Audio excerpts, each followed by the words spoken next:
Hello दोस्तों, welcome back to my YouTube channel. दोस्तों, आज हम लोग सीखेंगे कि प्रॉप ड्रिलिंग को कैसे दूर किया जाए। यानी प्रॉप ड्रिलिंग हमारे लिए प्रॉब्लमेटिक है, तो इसकी जगह हम लोग क्या यूज़ करें। दोस्तों, तो इसका सिंपल सा आंसर है, आप यूज कंटेक्स्ट एपीआई का यूज़ कर सकते हैं। अब यूज़ कंटेक्स्ट एपीआई क्या होती है, इसका यूज़ हम लोग कैसे करते हैं और कैसे डायरेक्ट डेटा हम लोग सीधा पेरेंट से चाइल्ड में पहुंचाते हैं विदाउट प्रॉप के, ये सारा कंसेप्ट आज हम सीखेंगे। तो चलिए दोस्तों, बिना देरी किए हुए चलते हैं अपने वीएस कोड पर और देखते हैं यूज़ कंटेक्स्ट एपीआई। दोस्तों, उससे पहले अगर आपने प्रॉप ड्रिलिंग वाला नहीं देखा है तो आप ज़रूर चेकआउट कर लीजिएगा। प्रॉप ड्रिलिंग में क्या होता था, हम डेटा पेरेंट से दूसरे चाइल्ड में और दूसरे चाइल्ड से तीसरे चाइल्ड में, तीसरे चाइल्ड से चौथे चाइल्ड में पास करते थे।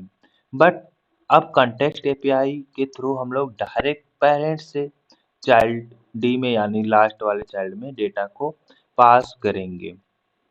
दोस्तों, अब प्रॉप ड्रिलिंग जो थी वो कैसे वर्क करती थी, थोड़ा सा समराइज कर देता हूँ मैं यहाँ पर। प्रॉप ड्रिलिंग क्या होता था, पेरेंट्स से पहले फर्स्ट वाले चाइल्ड पे जाती थी और फिर फर्स्ट वाले चाइल्ड से सेकंड वाले चाइल्ड पे एंड चाइल्ड सेकंड से चाइल्ड थर्ड पे एंड लास्टली क्या होता था, हमारा जिसको डेटा चाहिए था, चाइल्ड डी को चाहिए था, तो चाइल्ड डी को वो डेटा मिल जाता था। बट अब क्या होगा दोस्तों, हमारा डेटा कॉन्टेक्स्ट एपीआई के थ्रू सीधा पेरेंट से हमें लास्ट वाले यानी पेरेंट का जो चाइल्ड है डी उसे मिलेगा। तो ये हम लोग करेंगे कॉन्टेक्स्ट एपीआई के थ्रू। अब इससे फायदा क्या होता है दोस्तों, कि हमारा डेटा बार बार ए में, बी में, सी में पास नहीं करना पड़ेगा। दोस्तों, जब सिंगल डेटा पास करना होता है तो यहाँ पर थोड़ा इजी होता है, हम लोग आराम से चाइल्ड ए में पहले, फिर चाइल्ड बी में, फिर उसके चाइल्ड सी में, फिर उसके बाद चाइल्ड डी में यूज कर लेते थे। बट अगर आप सपोज करिए आपके पास 100 डेटा है, तो आप बार बार सब में, सारे चाइल्ड में उस डेटा को पास करने नहीं जाएंगे। तो वहाँ पर आप कॉन्टेक्स्ट एपीआई का यूज करेंगे। आई होप आपको यूज समझ में आ गया होगा। तो चलिए समझते हैं कॉन्टेक्स्ट एपीआई। एंड उससे पहले मैं क्या करता हूँ, यहाँ से जो भी डेटा पास किया हूँ इन सब में, उन सबको हटा देता हूँ। तो सबसे पहले हम लोग हटाते हैं डेटा चाइल्ड ए से, जो कि हमने प्रॉप के थ्रू पास किया था। ये सारी चीजें हम लोग यहाँ से हटा देते हैं। अब दूसरा चाइल्ड बी में भी हमने पास किया था प्रॉप ड्रिलिंग में, तो इसको भी हटा देते हैं। एंड उसके बाद चाइल्ड सी में ये सारा मैं फटाफट कर लेता हूँ। एंड फाइनली चाइल्ड डी का भी डेटा हटा ही लेता हूँ। एंड अब अगर हम लोग चेक करेंगे तो हमारा यहाँ पर डेटा नहीं आ रहा होगा, यहाँ पर कंपाइल्ड एरर दे रहा है। तो चलिए करते हैं इसको सॉल्व कॉन्टेक्स्ट एपीआई के थ्रू। तो कॉन्टेक्स्ट एपीआई दोस्तों पहले क्या करता है, डेटा को क्रिएट करता है, फिर क्या करता है दोस्तों, प्रोवाइड कराता है और कंज्यूम करता है। तो दोस्तों, इसको अगर आप डेली लाइफ में समझे तो जैसे हम लोग किसी होटल में जाते हैं तो हम लोग क्या हुए, एक कंज्यूमर हुए। प्रोवाइड कौन कराता है हमें, जो भी खाना या जो भी हम लोग ऑर्डर करते हैं वो प्रोवाइड कराता है सिंपल सा वहाँ का वेटर।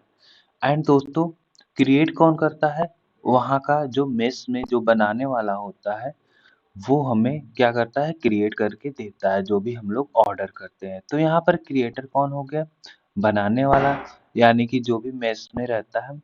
एंड उसके बाद प्रोवाइडर कौन हो गया, वेटर हो गया। एंड कंज्यूमर कौन हो गया, हम हो गए। तो ये डेली लाइफ का आप सिंपल सा एग्जांपल याद कर सकते हैं।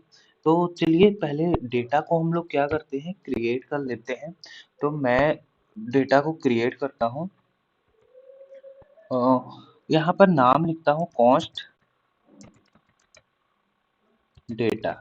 ये आप कुछ भी ले सकते हैं, एक्स वाई जेड, जो भी आपका हो आप उसको क्रिएट कर सकते हैं।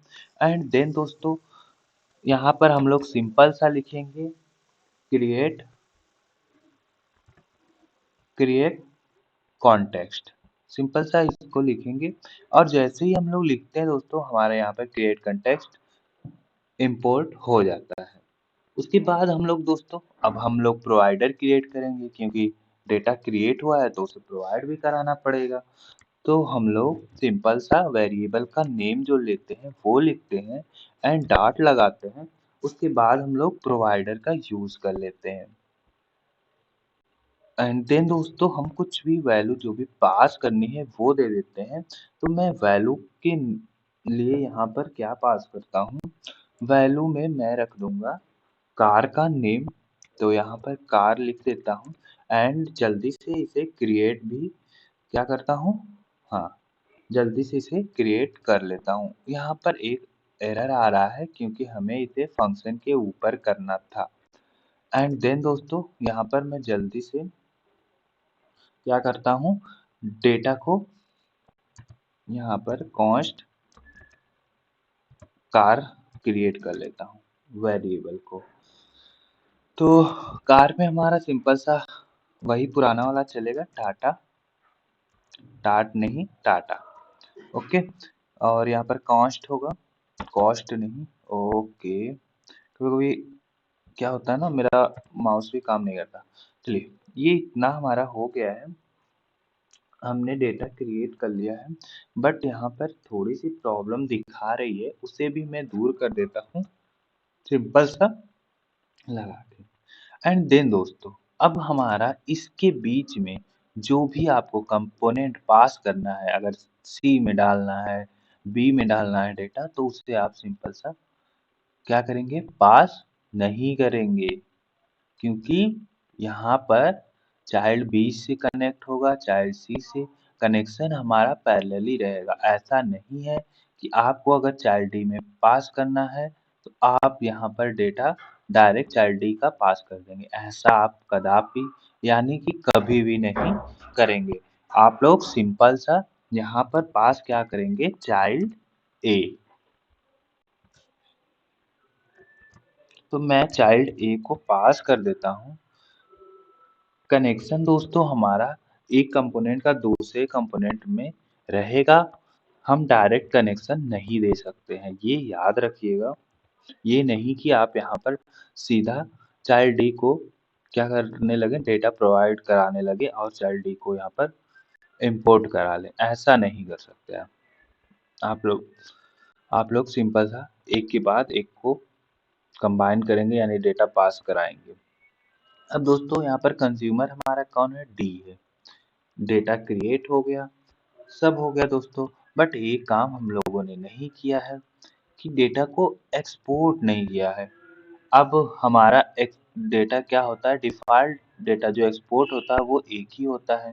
तो हमें फिर से एक डेटा एक्सपोर्ट करने के लिए दूसरा बनाना पड़ेगा। तो मैं यहाँ पर एक्सपोर्ट करता हूँ और हमारा नेम जो है वो है डेटा नेम से आप इसको एक्सपोर्ट कर देंगे एंड देन इसे डी में इंपोर्ट कर लेंगे। तो इंपोर्ट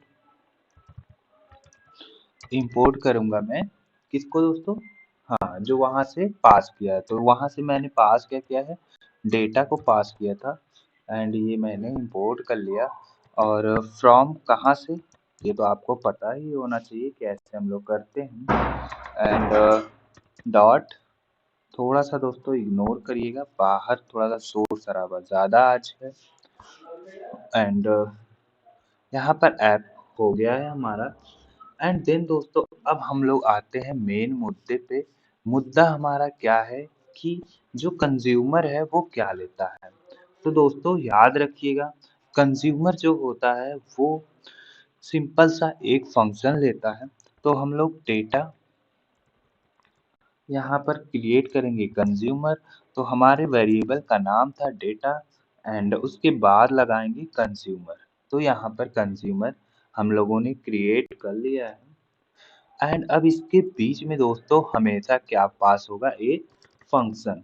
तो हम लोग सिंपल सा कॉल बैक फंक्शन यानी कि एरो फंक्शन बना लेते हैं एंड देन दोस्तों उसमें पास करते हैं हम लोग। यहाँ पर हमारा क्या था, यहाँ पर हमारा कार था, कार नाम से हमने वैल्यू ली थी तो हम लोग सिंपल सा कार इसमें पास कर देंगे।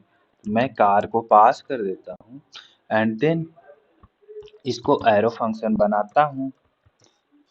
एरो फंक्शन बनाने के बाद मैं क्या करता हूँ, रिटर्न कर देता हूँ।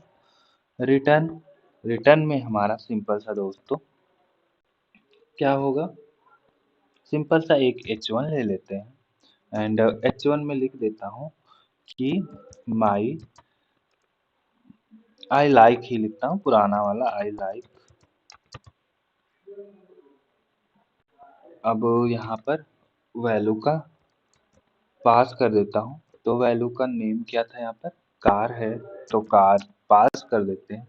एंड अब आप लोग देखेंगे तो हमारा सिंपल सा यहाँ से डेटा उठ के डी में आ रहा होगा एंड लिख रहा होगा यहाँ पर आई लाइक टाटा। अगर मैं क्या करता हूँ दोस्तों, इसको चेंज कर देता हूँ, टाटा की जगह हम लोग क्या कर देते हैं कि इस वैल्यू को थार लिख देता हूँ। तो हमारा सिंपली सा थार आ जाएगा, आई लाइक थार। तो अब देखिए अपडेट होते ही आई लाइक थार आ गया। अब दोस्तों बात ये आती है कि क्या कॉन्टेक्स्ट एपीआई भी हमारा प्रॉब्लम क्रिएट करता है? कॉन्टेक्स्ट एपीआई क्या प्रॉब्लम क्रिएट करता है? जी हाँ दोस्तों, ये भी प्रॉब्लम क्रिएट करता है। मान लीजिए यहाँ पर हमें एक डेटा पास करना था, तो हम लोग आसानी से पास कर लिए और यहाँ पर एक फंक्शन बना के पास कर लिए। अगर मान लीजिए दोस्तों क्या है कि हमें 2-4 डेटा, 5 डेटा या 10 डेटा पास करना हो, तो हमें क्या करना होगा, यहाँ पर जितने डेटा यहाँ से पैरेंट से पास करना है, उतना यहाँ पर फंक्शन बनाना पड़ेगा, जो कि काफ़ी लेंदी हो जाता है। उस वजह से दोस्तों हम लोग क्या करेंगे, जो नेक्स्ट हमारा है हुक, कॉन्टेक्स्ट हुक, उसको पढ़ेंगे। अगर हाँ दोस्तों, मैं ये नहीं कहता कि आप कॉन्टेक्स्ट एपीआई का यूज़ ना करें। अगर आप फ़ैमिलियर हो जाते हैं और आप 1 फंक्शन, 2 फंक्शन या 10 डेटा पास करना है, 10 फंक्शन बनाने के लिए फ़ैमिलियर हो जाते हैं, तो आप सिंपल सा कॉन्टेक्स्ट एपीआई का यूज़ कर सकते हैं। वरना हम लोग इसकी जगह यूज़ करेंगे कॉन्टेक्स्ट हुक। तो वो देखेंगे नेक्स्ट लेक्चर में। मिलते हैं तभी नेक्स्ट लेक्चर में। जय हिंद, जय भारत।